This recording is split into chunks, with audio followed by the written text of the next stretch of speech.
இப்போ மனித சமுதாயத்தையே ஆட்டி வைக்கக்கூடிய மிகவும் கேட்டாலே அதிர்றது இல்லை அப்படிங்கிற மாதிரி நிறைய நோய்கள் இருக்கு இல்லையா, அதை வந்து நீங்கள் நினைக்கிற மாதிரிலாம் அவ்வளோ பெரிய விஷயம்லாம் கிடையாது. ரொம்ப ரொம்ப கேவலமான ஒரு மட்டமான விஷயம். அதை இவ்வளோ பெரிய பூதாகாரமாக அதை கொண்டு வரதுக்கு எந்த அர்த்தமும் இல்லை. நீங்கள் கேள்விப்பட்டிருங்க அதிக ரத்த அழுத்தம் இல்லையா? இப்போ இந்த அதிக ரத்த அழுத்தத்துக்கு பார்த்தீங்கன்னா ப்ரெஷருக்கு பல வருஷமா மாத்திரை சாப்பிட்டுருப்பாங்க. அப்போ இந்த ரத்த அழுத்தத்தை குணப்படுத்துவதற்கு ஏதாவது ஒரு முறை இருக்கா அப்படின்னா அது ஒரு மிகப்பெரிய ப்ராசஸ். நீங்க கேள்விப்பட்டிருக்க மாட்டீங்க, நம்ம அன்றாடம் பயன்படுத்தக்கூடிய வெண்டைக்காய் இருக்கு இல்லையா, வெண்டைக்காய். அந்த வெண்டைக்காயை வந்து நல்லா ஒரு 10 நிமிஷம் வெந்நீரில் ஊற போட்டு கொஞ்சம் சாஃப்ட் ஆகிட்டு நல்ல மென்று உமிழ்நீரோட கலந்து சாப்பிட்டாங்கன்னா 3 நேரம், காலையில் மத்தியானம் நைட் 3 நேரமும் உணவுக்கு முன்னாடி ஒரு 4 வெண்டைக்காய் கரெக்டாக 3 நாள் கழித்து மறுபடியும் ப்ரெஷர் பார்த்தா நார்மலாக இருக்கும். நார்மலாக இருக்குங்கிறத அவளுக்கு அந்த சிம்டம்ஸ் இருக்காது, நல்லா ஆகிடும். ஸோ ரத்த அழுத்தத்தை எந்த மாதிரி நிலை இருந்தால் சரி, அந்த கிட்னியே ஃபெயிலியர் ஆகிற அளவுக்கு ரத்த அழுத்தம் இருந்தால் கூட அதை குணப்படுத்தக்கூடிய ஆற்றல் எதில் இருக்குங்க? வெண்டைக்காயில் இருக்குது. அப்புறம் ரெண்டாவது பார்த்தீங்கன்னா ரொம்ப இருதயம், ஹார்ட் சம்பந்தப்பட்ட கார்டியா வாஸ்குலர் டிசீஸ் ரொம்ப நிறையா வருது. ஸோ அந்த மாதிரி இருதய சம்பந்தப்பட்ட பிரச்சனைகளுக்கு வந்து எந்த மாதிரி தீர்வு? இருதயம் ஏன் பலகீனமாக அடையுது அப்படின்னா உடம்புல வந்து துவர்ப்பு சத்து இருக்கு பார்த்தீங்களா, அந்த துவர்ப்பு சத்து வந்து ரொம்ப கம்மியாக இருக்கு. அந்த துவர்ப்பு சத்து நம்ம சாப்பிட்றது ரொம்ப ரொம்ப குறைவு. அப்போ ரத்த குழாய்கள் நல்லா சுருங்கி விரியணும், ரத்தம் வெளியேற்றக்கூடிய இருதயம் நல்லா சுருங்கி விரியணும்னா அதுக்கு துவர்ப்பு நிறைய வேணும். துவர்ப்பை வந்து தனியாக சாப்பிட்றதுக்கு பதிலாக துவர்ப்பை வந்து உணவாக சாப்பிட்றது நல்லது. ஆக நம்ம எந்த இடத்துக்கு போனாலும் ஒரு விசேஷத்தில் வந்து முன்னாடி என்ன வச்சுருக்காங்க, வாழை மரம் வாழைக்காயை வந்து தொங்க வச்சிருக்கிறாங்க. ஆக அந்த வாழைக்காயை வந்து தோலோட மிக சன்னமாக கட் பண்ணி ஒன்று தேங்காய் எண்ணெய் அல்லது தேன் அல்லது சும்மாவே மென்று சாப்பிடலாம். அப்படி சாப்பிட்டாங்கன்னா அவங்களுக்கு இரத்த குழாய்கள் நல்லா சுருங்கி விரிஞ்சு இருதயம் நல்லா சுருங்கி விரிகிறப்போ அந்த பிளாக்ஸு அது போக இந்த ஹார்ட் சம்பந்தப்பட்ட எஃபிஷியன்சி இப்போ 30-40% தான் இருக்குன்னு சொல்றாங்களே இருதயத்தினுடைய, அது எல்லாமே பார்த்தீங்கன்னா படிப்படியாக 2 வாரத்தில் 70-80 வந்து டச் பண்ணியிருக்கு. எதனால? ஒரு வாழைக்காயினால. வாழைக்காயோடைய காஸ்ட் எவ்வளோ ஆகுதுங்க? ஒரு காய் வந்து 5 ரூபா. அப்படி இருக்கிறப்போ ஒரு 2 வாரத்தில் பார்த்தீங்கன்னா எந்த மருத்துவத்தினாலையும் கொடுக்க முடியாத ஆற்றலை வந்து அந்த வாழைக்காயால் கொடுக்க முடியும். அப்புறம் பார்த்தீங்கன்னா 3வது இன்னைக்கு மிகவும் காஸ்ட்லியான ஒரு வியாதி என்னது? கேன்சர் இல்லையா? கேன்சரை வந்து ஏன் அந்த கேன்சர் வந்து உடம்புல இவ்வளோ தூரம் வருது அப்படின்னா நம்ம உடம்புல வந்து பாஸ்பரஸ்ன்னு சொல்லிட்டு ஒரு சத்து இருக்குது. அந்த பாஸ்பரஸ் வந்து சீக்கிரமாக உடம்பு விட்டு வெளியேறிடும். அது ஏன் வெளியேறுதுன்னா நம்ம சாப்பிட்ற எல்லாமே அசிடிக் ஃபுட், புளித்த உணவு எல்லாமே சமைச்சு நிறையா சாப்பிட்றதுனால உடம்புல இருக்கக்கூடிய பாஸ்பரஸ் வந்து வெளியேறிட்டே இருக்கும். அப்போ உடம்புக்கு எல்லாருமே வந்து அசிடிக் பாடியாக மாறிடுச்சு. அதை வந்து காரத்தன்மையும் சேர்த்து நியூட்ரலாக இருக்கணும். அது போல நிலை வந்துருச்சு அப்படின்னா நமக்கு கேன்சர் வந்து வராது. அப்போ உடம்பு வந்து 2-3 நாளில் வந்து அந்த புளிப்புத்தன்மையிலிருந்து விடுவிச்சு நார்மலுக்கு கொண்டு வரணும்னா அதுக்கு கடவுள் படைச்சிருக்க காய்க்கு பேர் வந்து பூசணிக்காய். இந்த வெள்ளை பூசணிக்காயை அந்த தோலோட, அந்த மேல் தோல் இருக்கு இல்லைங்களா, அந்த தோலோட நல்லா மிக்சியில் போட்டு அரைச்சி அதை வடிகட்டி ஜூஸ் குடிக்க என்ன ஆகும்னா கொஞ்சம் கொஞ்சமாக அந்த கேன்சர் அல்சருங்கிறது என்ன ஆகுங்க, புண்ணு ஆற ஆரம்பிச்சிடும். அவங்க கேன்சர் வந்து வெளியில் வந்துடுவாங்க. வெளியில் வந்துக்கிட்டு இருக்கிறாங்க, வெளியில் நிறைய பேர் வந்திருக்காங்க. எதனாலிங்க? ஒரு வெள்ளை பூசணிக்காய். வெள்ளை பூசணிக்காய் எவ்வளோ இருக்குங்க? அதிகபட்சம் 10 ரூபாய்க்கு இருக்கும். அந்த பாட்டிலாம் உழவர் சந்தையில் உட்காந்துருப்பாங்க, பாவமாக இருக்கும், யாரும் சரியாக வாங்க மாட்டாங்க, மிச்சத்தை எரிச்சிட்டு எப்படியே வேடிக்கை பார்த்துட்டு இருப்பாங்க. அவ்வளோ பெரிய ஆற்றல் வந்து வெள்ளை பூசணிக்காயில் இருக்குது. இன்னைக்கு நம்ம கேட்டிருக்கிறோம் நிறைய வந்து டயாலிசிஸ் பண்ணிட்டு இருக்கிறாங்க, வாரத்துக்கு ஒரு தடவை, வாரத்துக்கு 2 தடவை. அதுக்கு கொடுக்கக்கூடிய அமௌண்ட்டு, உடல் உழைப்பு இதெல்லாம் இருக்கு பார்த்தீங்களா? இந்த உடம்புல நீர் சரியாக பிரியவில்லை, உடம்புல இருக்கக்கூடிய நீர் சரியாக வெளியேறல. அந்த ஒரு சூழ்நிலை, அது நெஞ்சில் இருக்கலாம், தலையில் இருக்கலாம், வயிற்றுல இருக்கலாம், காலில் இருக்கலாம், அத்தனை இடத்துல வந்து நீர் கோர்த்துருக்கும். அந்த நீரை வெளியேற்றுவதற்கு உலகத்தில் கடவுள் படைச்சிருக்கிற காய் வந்து கத்திரிக்காய். கத்திரிக்காய் வந்து உடம்புல இருக்கக்கூடிய எந்த மாதிரி ஒரு நீராக இருந்தாலும் வெளியேற்றிடும். அதை எப்படி பண்ணலாம்னா ஒரு 2 கத்திரிக்காயை 2 தக்காளியை வந்து ஒரு அரை மணி நேரம் வெந்நீரில் ஊற வச்சுட்டு நல்லா மிக்சியில் அடித்து வடித்து ஜூஸை குடிக்க என்ன ஆகுனா சிறுநீர் பிரிய ஆரம்பிச்சிடும். ஸோ அவங்களுக்கு யூரிக் ஆசிடோ கிரியேட்டினோ எதுவாக இருந்தாலும் கொஞ்சம் கொஞ்சமாக வந்து ரிவர்ஸ் ஆகும். இந்த கத்திரிக்காயை நம்ம ரெகுலராகவே வாழ்க்கையில் பயன்படுத்திகிட்டே இருந்தேன்னா நமக்கு வந்து இந்த கிட்னி ஃபெயிலியருங்கிற நிலை வந்து நமக்கு வராது. அவ்வளோ சிறப்பான காய் வந்து கத்திரிக்காய். அப்போ அதுக்கு நாம் எவ்வளோ ஸ்பெண்ட் பண்ணுறோம் அப்படின்னா அதுவும் பெரிய விஷயம் இல்லை. பீன்ஸ் காஸ்ட் கொடுக்குற அளவுக்குலாம் அதெல்லாம் அவ்வளோ பெரிய விஷயம் இல்லை. இது நடந்திருக்கு. நான் பேசிகிட்டு இருக்கிறது வந்து இது கதையோ அல்லது புஸ்தகத்திலிருந்து பேசுகிறதோ தீரியோ கிடையாது. இப்போ சொல்லிட்டு இருக்கிறது எல்லாமே சம்பவங்களை தான் வந்து உங்களோட வந்து ஷேர் பண்ணிகிட்டு இருக்கிறோம். ஏதோ போட்டிருக்கிறாங்க அதை நெட்டில் பார்த்ததில்ல அப்படிலாம் கிடையாது. ஒவ்வொரு விஷயத்தையும் சம்பந்தப்பட்ட அனுபவத்தோடு நம்ம இங்கே பேசிகிட்டு இருக்கிறோம். இப்போ நீங்கள் நிறைய கேள்விப்பட்டிருங்க நியூராலஜிஸ்ட், நரம்பு சம்பந்தப்பட்ட டாக்டர். அப்போ நியூராலஜிஸ்ட்டுக்குன்னு நம்ம வந்து இன்னைக்கு பார்த்தீங்கன்னா நிறைய உருவாகிட்டே இருக்கிறாங்க. இந்த நிகழ்காலத்தில் பார்த்தீங்கன்னா உடம்புல ஸ்ட்ரெஸ் அதிகமாகி என்ன அழுத்தங்கள் காரணமாக நரம்புகள் பலகீனமாகுது. தலைவலி, பேரலிசிஸ், பக்கவாதம் இந்த மாதிரி வருது.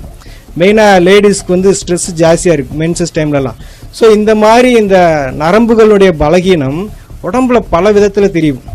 அந்த மாதிரி இருக்கிறப்போ கொத்தவரங்காய் இருக்கு இல்லைங்களா, ஒரு கொத்தவரங்காய் 10 கொத்தவரங்காயும் ஒரு முழு எலுமிச்சம்பழத்தையும் நல்லா ஜூஸ் போட்டு வடித்து குடித்தாங்க அப்படின்னா கொஞ்சம் கொஞ்சமாக நரம்பு தளர்ச்சி சரியாயிடும். மெயினாக இந்த பீரியட்ஸ் ஆகிறப்போ 20 நாள் 15-20 நாள்லாம் நிறைய பேருக்கு பீரியட்ஸ் ஆகிட்டே இருக்கும். அந்த விஷயங்கள்லாம் பார்த்தீங்கன்னா அடுத்த ஒரு நாளைக்கு 3 தடவை குடித்தாங்கன்னா 3 நாளில் அந்த ப்ராப்ளமே சரியாயிடும். எதுங்க, கொத்தவரங்காயும் எலுமிச்சம்பழமும் ஜூஸ் போட்டு குடித்தா. ஸோ அவ்வளோ பெரிய ஆற்றல் இருக்குது கொத்தவரங்காய்.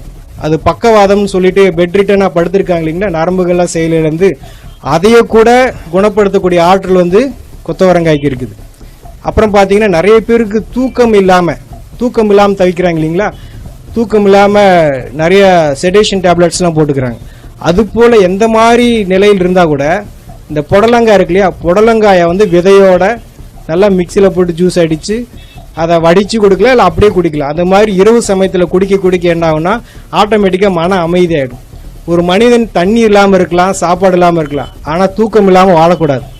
அந்த மாதிரி தூக்கமின்மையை வந்து மிக அற்புதமான முறையில் எந்த விதமான செலவு இல்லாமல், பெரிய அளவில் செலவு இல்லாமல், மிக எளிய முறையில் சைடு எஃபெக்ட் இல்லாமல் குணப்படுத்துறதா இது புடலங்காய்.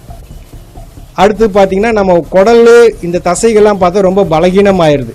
ஸோ அந்த பலகீனம் காரணமாக பார்த்தா கர்ப்பப்பை இறங்கிருச்சு, குடல் இறங்கிருச்சு, கேள்விப்பட்டிருக்கீங்களா? இதெல்லாம் நம்ம கேள்விப்பட்டிருக்கிறோம். அப்போ அந்த உடம்புல இருக்கிற தசைகள் வந்து ஸ்ட்ரென்த் கிடையாது. இப்போ அந்த ஏதோ ஒரு பொருளை பிடிச்சி தூக்குனா அதுக்கு வந்து பலம் வேணும் இல்லையா, அந்த பலம் இல்லாதனால அதெல்லாம் இறங்குது. ஸோ உடம்பை ஸ்ட்ரென்த் பண்ணுறதுக்கு, தசைகளை ஸ்ட்ரென்த் பண்ணுறதுக்கு என்ன காய்னா அரசாணிக்காய், நம்ம வச்சிருக்கிற மஞ்சள் பூசணிக்காய். இந்த மஞ்சள் பூசணிக்காய் என்ன பண்ணுதுன்னா நம்ம தசைகளுக்கு வலுவூட்டுது. ஸோ அந்த மஞ்சள் பூசணிக்காயை வந்து சின்னதாக கட் பண்ணி மென்று சாப்பிடலாம். பல்லு இல்லாதவங்க ஜூஸ் போட்டு குடிக்கலாம். அந்த மாதிரி குடிக்கிறப்ப இந்த குடல் இறக்கம், கர்ப்பப்பை இறக்கம் எல்லாமே, ஷோல்டர் இறங்குறது எல்லாமே வந்து படிப்படியாக வந்து அந்த இடத்துல வந்து செட் ஆகிடும். ஸோ அதுக்கு நம்ம இது வரைக்கும் இதுக்கெல்லாம் தீர்வு இல்லைன்னு நினச்சிட்டு இருக்கோம் இல்லையா, தீர்வு இருக்கா இல்லைங்களா? நம்ம பேசிகிட்டு இருக்கிற எல்லாமே வந்து பார்த்தீங்கன்னா நீங்கள் அந்த பொருளை எந்த விதத்துலையும் வேக வைக்கிறதோ வறுக்கிறதோ இல்லாமல் அப்படியே சாப்பிட்றது. நீங்கள் அதை ஏதாவது பண்ணிங்கன்னா கண்டிப்பாக அது உங்களுக்கு 1% கூட நமக்கு பயன்படாது. எந்த ஒரு 0.5% கூட நமக்கு பயன்படாது. நீங்கள் அந்த பொருளை அதை அப்படியே தான் சாப்பிடணும். ஏன் அப்படின்னா நம்ம எதை பற்றி பேசிகிட்டு இருக்கிறோம், விட்டமின்ஸ் வந்து சீக்கிரமாக வந்து ஆவியாயிடும். அப்போ நீங்கள் கொஞ்சமாக அதை பாயில் பண்ணால் கூட ஆவியாயிடும். நீங்கள் விரும்பி ருசிக்காக சாப்பிடலாம், ஆனால் அதுக்கு உங்களுக்கு சுத்தமாக எந்த விதத்துலையும் பயன்படாது. அப்புறம் நம்ம நிறைய கேள்விப்பட்டிருக்கிறோம், என்னது கொலஸ்ட்ரால் அப்படிங்கிறது ஒரு சகஜமாக எல்லாருக்கும் இருக்கக்கூடிய ஒரு விஷயமாயிடுச்சு. இங்கே இருக்கிறவங்களுக்கு எடுத்து பார்த்தா 70%க்கு நெகட்டிவாக தான் கொலஸ்ட்ரால் இருக்கும். ஸோ அந்த கெட்ட கொழுப்பு எப்படி உடம்பு விட்டு நீங்கும் அப்படின்னா, உடம்புல வந்து எந்த மாதிரி கொழுப்பாக இருந்தாலும் அந்த கொழுப்பை வந்து தசையிலிருந்து தோலிருந்து கொஞ்சமாக நீக்கி வெளியே அனுப்புறதுக்கு தான் கோவக்காய் என்ன பண்ணுதுன்னா கொஞ்சமாக அந்த கெட்ட கொழுப்பை உடம்புல இருந்து நீக்கி அந்த ட்ரைக்ளிசரைடு, LDL இதெல்லாம் வந்து கொஞ்சமாக நீக்கி உடம்பு வந்து சுத்தமாக வச்சுக்கும். ஃபேட்டி லிவர்னு சொல்லுவாங்க. அதெல்லாத்தையும் கூட இந்த கோவக்காய் வந்து மிக அற்புதமான முறையில் சரி பண்ணிடும். ஸோ கொலஸ்ட்ராலுக்கு ஒரு தீர்வு கிடைச்சிருச்சா? அப்புறம் உடம்புல சொரியாசிஸ் சொல்லுவாங்களே, மிக கடுமையான வியாதி, பயங்கரமான தோல் சம்பந்தப்பட்ட பிரச்சனை. அந்த மாதிரி சொரியாசிஸ்க்கு வந்து ட்ரீட்மெண்ட்டில் நிறைய பேருக்கு சர்ஜரி லெவலில் போகிறாங்க. அந்த மாதிரி சர்ஜரியெலாம் இல்லாமல் சாதாரணமான முறையிலே வந்து சரிப்படுத்துறது தான் வந்து கோவக்காய். கோவக்காய்க்கு மீறின ஒரு பொருள் கிடையாது. இந்த வெள்ளையாக இருக்குல்லையா, ஒயிட்லலாம் வெள்ளை வெள்ளையாக பேச்சஸ் வருது. இந்த மாதிரி வெள்ளையாக இருக்கக்கூடிய பேச்சஸ்க்கு கூட இந்த கோவக்காயை சாப்பிட்டு மீண்டும் அந்த கலர் வந்திருக்கு. கோவைக்காய் அதோட கோவை இலை கிடச்சா அதோட ரொம்ப சிறப்பு. சரிங்களா? கொலஸ்ட்ராலுக்கு சரி, இந்த மாதிரி ஸ்கின் ப்ராப்ளத்துக்கு எல்லாத்துக்குமே கோவக்காய் நல்லா கேட்கும். அடுத்து பார்த்தா சுவாசத்தில் நமக்கு வந்து சரியான ஆக்சிஜன் பற்றாக்குறை இருக்கிறனால தான் இந்த ஆஸ்துமா, வீசிங் இதெல்லாம் வருது. ஸோ அந்த மாதிரி சுவாச சம்பந்தப்பட்ட பிரச்சனைக்கு உடம்புல அதிகமான ஆக்சிஜன் பிராணனை கொடுக்கக்கூடியது தான் வந்து முருங்கை இலையை கீரையை ஜூஸ் போட்டு குடிக்கலாம். அல்லது முருங்கை விதை இருக்கு பார்த்தீங்களா, அது முத்துன முருங்கை விதையை வந்து எண்ணெய் பசை இருக்கும், அதை வந்து அப்படியே வாயில் பபுள்க மாதிரி சப்பி சாப்பிடணும். இது மாதிரி பண்ணிட்டு வர எப்பேற்பட்ட எவ்வளோ காலமான நீண்ட கிரானிக்காக இருக்கக்கூடிய ஆஸ்துமா, வீசிங் கூட சரியாகும். முருங்கை கீரையும் முருங்கை விதையும் சேர்க்க சுவாசத்தினுடைய ஃப்ரெஷ்னஸ், ஏன்னா உடம்புல சுவாசம் ரொம்ப முக்கியம் இல்லையா, அதனால அதுக்கு ரொம்ப முக்கியத்துவம் இருக்குது. முருங்கைனால வந்து எந்த மாதிரி சுவாச சம்மந்தப்பட்ட பிரச்சனைகளும் சால்வ் பண்ண முடியும். அப்புறம் பீர்க்கங்காயை பற்றி சொல்கிறதுனா நம்ம நிறைய அதை யூஸ் பண்ணுறதில்ல. நிறைய பேர் பாவக்காயை வந்து ரொம்ப மதிப்பாக சொல்கிறோம். அது கூட ஒரு மேலே வந்து விஷயந்தான் பீர்க்கங்காயை வந்து தோலோட, அந்த பீர்க்கங்காயோட விசேஷமே தோல் தான். அந்த தோலோட நம்ம வந்து ஜூஸ் போட்டு அல்லது மென்று சாப்பிட்டோம்னா நம்ம உடம்புல பெப்டிக் அல்சர் அப்படின்னு சொல்லிட்டு ஒரு அல்சர் இருக்கும். அந்த அல்சர் வந்து அதிகப்படியாக வந்து உடம்பு எல்லா பக்கமும் வந்து புண்ணா மாறி அந்த புண்ணு வந்து உடம்பு ஃபுல்லாக பரவும். அப்போ அந்த புண்ணெல்லாம் ஆத்துறதுக்கு உடம்புக்கு என்ன வேணும் அப்படின்னா இந்த பீர்க்கங்காய் ஜூஸ். இந்த பீர்க்கங்காயை வந்து மென்று சாப்பிட ஆட்டோமேட்டிக்காக உடம்புல இருக்கிற புண்ணெல்லாம் ஆறிடும். ஸோ புண்ணு ஆற நம்ம உடம்புல இருக்கக்கூடிய ஹார்மோன்ஸ் எல்லாம் வந்து சரியாக அவங்களுக்கு சுகர் அப்படிங்கிறது கொஞ்சமாக நார்மல் ஆகும். அப்புறம் நீங்கள் பார்க்குறீங்க மூட்டு வலிக்கு வந்து இப்போ என்ன, இடது காலுக்கு ஒரு 2 லட்சம், வலது காலுக்கு ஒரு 2 லட்சம் எடுத்து வச்சுக்கிறாங்க. ஸோ மூட்டு வலி வந்து ரொம்ப அதுவும் காஸ்ட்லி ஆயிடுச்சு. நம்ம உடம்புல நல்ல கொழுப்பு, ஹை டென்சிட்டி லிபிட் ப்ரொஃபைல், அது போக உடம்புக்கு வேண்டிய நல்ல எண்ணெய் பசை இருந்ததுன்னா எலும்புகள் வந்து ஸ்ட்ராங்காக இருக்கும். இன்னைக்கு வந்து பார்க்குறாங்க, இப்படி நடந்து போகிறாங்க, சும்மா கீழே படிக்கட்டு விட்டு இறங்குறாங்க, கால் ஃப்ராக்சர் ஆகிடுது. சும்மா ஏறுறாங்க, கீழே விழுந்தாங்க, வண்டி விட்டு சும்மா வண்டி மேலே தான் விழுந்திருக்கு, ஆட்டோமேட்டிக்காக ஏதாவது ஃப்ராக்சர் ஆகிடுது.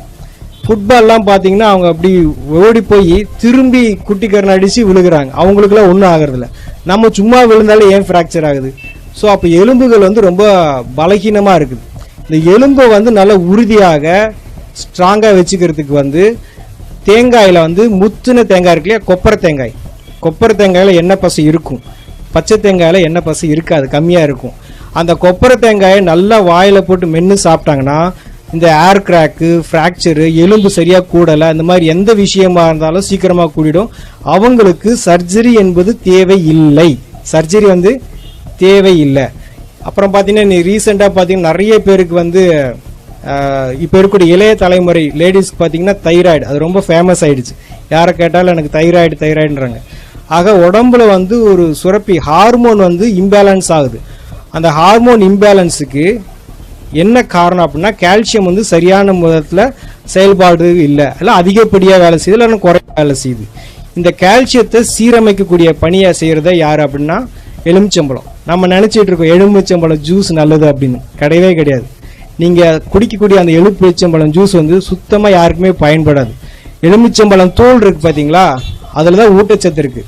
எலுமிச்சம்பழத்தை தோலோட மிக்சியில் ஜூஸ் போட்டு அடித்து குடிக்கலாம், அல்லது தோலை மட்டும் கொஞ்சமாக வாயில் மென்று சாப்பிட ஹார்மோன் இம்பேலன்ஸ் வந்து சரியாகும். நான் சொல்லியிருந்த எந்த விஷயமும் வந்து நிகழ்காலத்தை நீங்கள் யார் செஞ்சாலும் 100க்கு 100% அது வேலை செய்யும். அது எந்த விதத்திலையும் யாரையும் ஏமாத்தாது. ஆகலாம், பார்க்கலாம், செய்யலாம், நடக்கலாம், அப்படிலாம் எதுவுமே கிடையாது. நீங்கள் செஞ்சு பார்க்கணும். ஆக நாங்கள் என்ன சொல்கிறோன்னா, குணப்படுத்துறதுக்கு நாங்கள் தயார், நீங்கள் குணமாகறதுக்கு நீங்கள் தயாரான்னு கேட்குறோம். ஆக இதெல்லாம் எப்படிங்க பச்சையாக சாப்பிட்றது, எப்படிங்க இவ்வளோ நாளாக சாப்பிட்டு இது பண்ணுறது அப்படின்னா, இப்போ நான் சொல்லிட்டு இருக்கிறீங்களா, வெண்டைக்காய் ஒரு 4 வெண்டைக்காயை நீங்கள் சாப்பிட்டுட்டு 4 வெண்டைக்காயை சாப்பிட்டுட்டு அப்புறம் எப்பயும் போல நீங்கள் சமைச்ச உணவு சாப்பிட்டுக்கோங்க. ஃபஸ்ட்டு 4 வந்து நீங்கள் என்ன உங்கள் உடம்புக்கு என்ன தேவை அதை கொடுத்துட்டதுக்கு அப்புறமா உங்களுடைய உணவை செஞ்சிட்டிங்கன்னா உங்கள் உடம்புக்கு என்ன தேவையோ கொடுக்கப்பட்டாச்சு.